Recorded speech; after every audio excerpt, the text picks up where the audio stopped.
সেটা গেল কোথায়? সেটা হলো আমাদের কওমি মাদ্রাসা নিয়ে। মাননীয় স্পিকার, আমাদের এই ভূখণ্ডে মুসলমানদের শিক্ষাটা কিন্তু মাদ্রাসা শিক্ষা থেকেই শুরু, আর হিন্দুদের শিক্ষা শুরু হয়েছিল টোল থেকে। এখন আমাদের দেশে যে মাদ্রাসা, প্রায় 20,000 মতো মাদ্রাসা রয়েছে, আর সেখানে কওমি মাদ্রাসা, এই কওমি মাদ্রাসার প্রায় 4-5টা বোর্ড, সেখানে তারা ছেলে মেয়েকে পড়ায়। প্রায় 20 লক্ষের কাছাকাছি ছেলে মেয়েরা সেখানে আছে। কারা যায়? খুব গরিব, এতিম যারা, অথবা একেবারে দরিদ্র যারা, তারা। অন্ততপক্ষে এইটুকু আমি বলতে পারি যে এই মাদ্রাসা আছে বলে এই যে যারা যাচ্ছে বাচ্চারা, হয়তো বাবা মা নেই, এতিম, তারা স্থান পাচ্ছে, অথবা বাবা মারা গেছে, মা পালতে বাচ্চা, তারা স্থান পাচ্ছে, আবার কেউ মাদ্রাসায় পড়তেও পাঠায় অনেকে।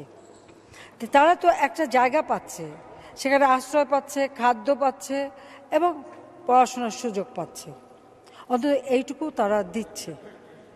কাজে মাদ্রাসাটাকে আমরা সম্পূর্ণ অস্বীকার করতে পারি না, তারাও আমাদের সমাজের একটা অংশ।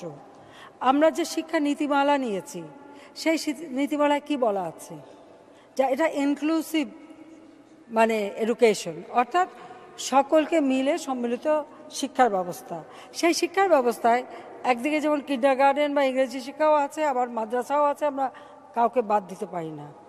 কাজে এই কওমি মাদ্রাসার যে 5টা তাদের বোর্ড এবং 5 ভাগে বিভক্ত, মাননীয় স্পিকার, বহু দিন থেকে, বহু বছর থেকে আমি চেষ্টা করে যাচ্ছিলাম তাদের সঙ্গে বসতে, তাদের সঙ্গে একটা সমঝোতা করতে, এবং তারা যে কী শিক্ষা দিচ্ছেন, তাদের কারিকুলামটা কী, সেটাও কিন্তু খুব সুনির্দিষ্ট ছিল না। কিন্তু এরা যে লেখাপড়া শিখে যাচ্ছে, যাওয়ার পরে তারা কোথায় যাচ্ছে? তারা তো কোথাও কর্মসংস্থানের কোনো সুযোগ পায় না, তাদের সেরকম কোনো সুযোগ নাই, দেশে বিদেশে নেই, কারণ তাদের তেমন কোনো সনদ নেই। এবং এই যে আলাদা আলাদা কওমি মাদ্রাসাগুলি যে সনদ দিচ্ছে, সে সনদ গ্রহণ করে কেউ এদেরকে কাজ দেয় না। তাহলে তারা যাবে কোথায়? তারা তো আমাদের দেশেরই সন্তান, দেশেরই মানুষ, তাদেরকে আমরা ফেলে দেব?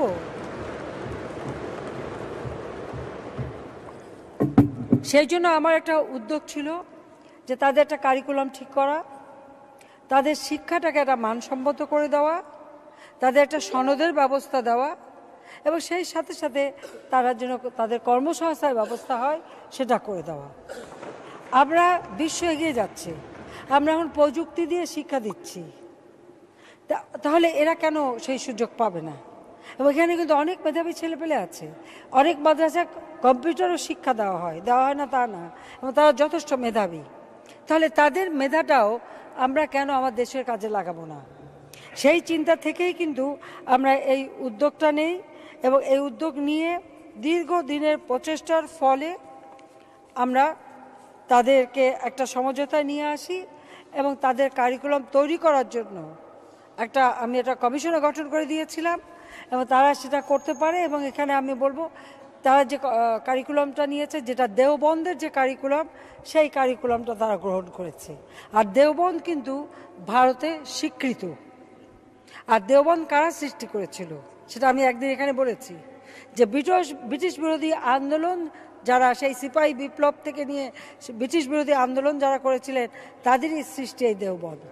কাজে এই দেওবন্দের যে কারিকুলাম, সেই অনুসারেই কিন্তু তারা একটা কারিকুলাম নিয়েছে, এবং সেখানে আমরা ওই দাওরায়ে হাদিস তাকে মাস্টার ডিগ্রির সমমর্যাদা দিয়েছি।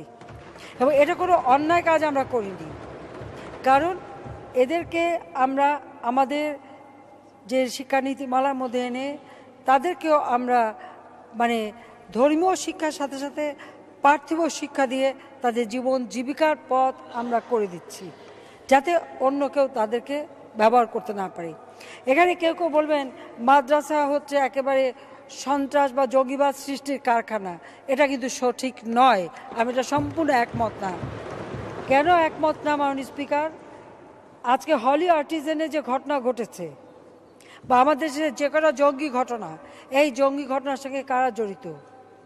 ইংরেজি মাধ্যমে পড়াশোনা করা উচ্চবিত্ত পরিবারের সন্তান, তারাই কিন্তু এই জঙ্গিবাদের সাথে সম্পৃক্ত হয়ে চলে গেছে।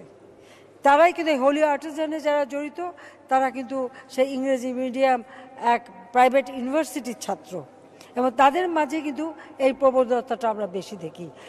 আবার অবাক লাগে যে এরা কেন এই পথে যায়।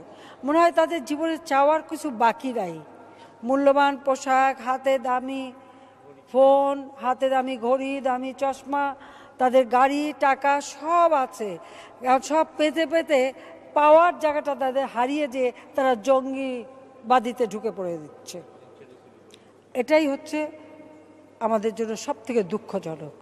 কাজে এখানে শুধুমাত্র মাদ্রাসার ছাত্রদের দোষ দিলে তো হবে না। হ্যাঁ, মাদ্রাসার ছেলেপেলে তারা কিছু ব্যবহার তারা করতে পারে, কিন্তু আমি মনে করি আজকে আমরা যে স্বীকৃতিটা দিয়ে দিয়েছি, এবং সেটা কিন্তু আমরা এখানে সংসদে আইন করে দিয়েছি, এবং সর্বসম্মতিক্রমে সেই আইনটা আমরা পাশও করে দিয়েছি। এরপর তো এই নিয়ে আর কোনো কথা থাকতে পারে না, মাননীয় স্পিকার। কাজে এই ছেলেপেলেগুলি এখন পড়াশোনা শিখবে, ধর্মীয় শিক্ষার সাথে সাথে তারা পার্থিব শিক্ষা নিয়ে তারা তাদের জীবনটা অন্তত অর্থবহ হবে এবং জীবনটাকে তারা মানসম্মত করতে পারবে, সেই সুযোগটা অন্তত করে দিতে পেরেছি। সেজন্য আমি এ ব্যাপারে খুবই আশাবাদী।